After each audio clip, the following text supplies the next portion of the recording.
তো খাওয়া দাওয়া হয়ে গেছে, এবার এসছি একটু সমুদ্রের ধারে বসতে। এই যে সমুদ্রের ঢেউ দিচ্ছে প্রচণ্ড পরিমাণে।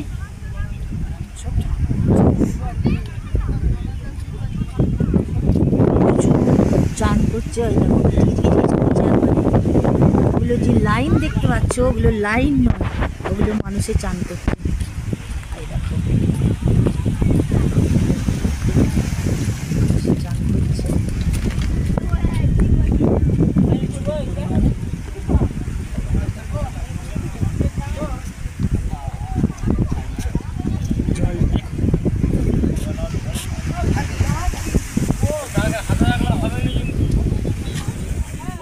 তো সোজা সি বিচ থেকে চলে এলাম দীঘা সায়েন্স সিটি।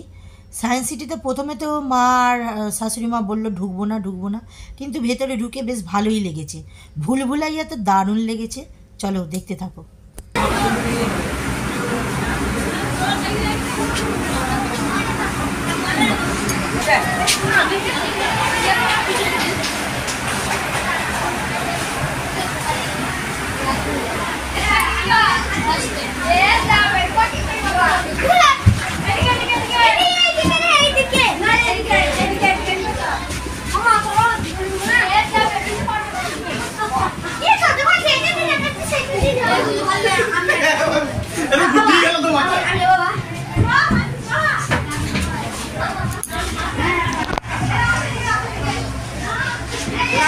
এইদিকে তো না, এইদিকে ভুলভুলাইয়া, ওরে বাপরে, চতুর্দিকে ঘুরে বেড়াচ্ছি, কোনটা কাঁচ কোনটা ফাঁকা।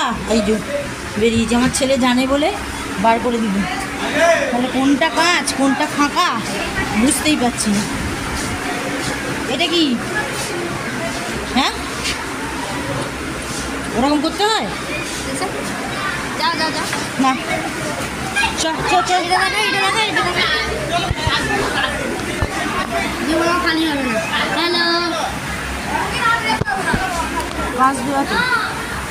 বাবা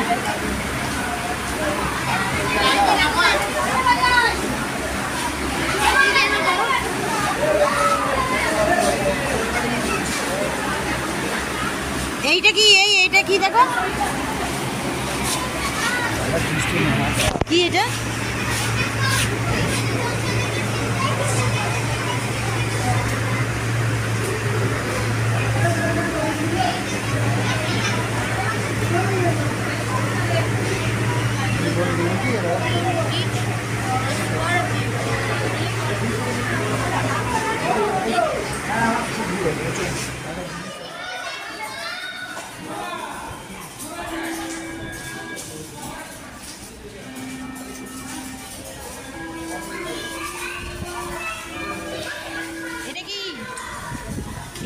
ধোঁয়া উঠছে, হ্যাঁ টর্নেডো হচ্ছে।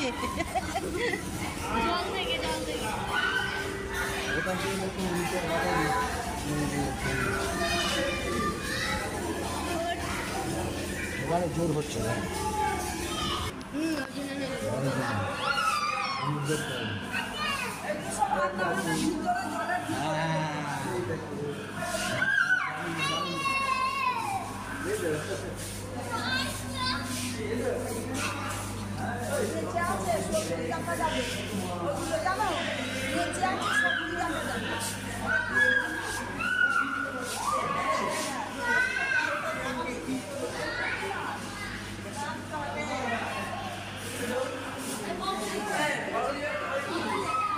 এই মাছগুলো দেখ,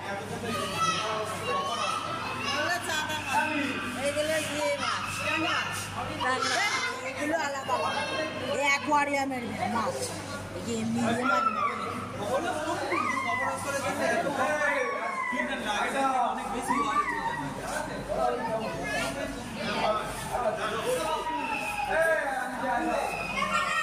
এই সাপটা আমার পড়ে গেছে।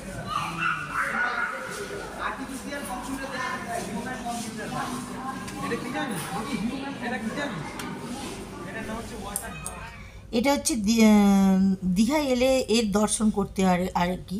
এটা পশ্চিমবাংলা নয়, এটা উড়িষ্যায় চন্দনেশ্বর মন্দির। তো এই চন্দনেশ্বর মন্দিরটা দীঘা এলেই আমরা আসি, বেশ ভালোই লাগে, ছোটোখাটো মন্দির কিন্তু বেশ সুন্দরই লাগে।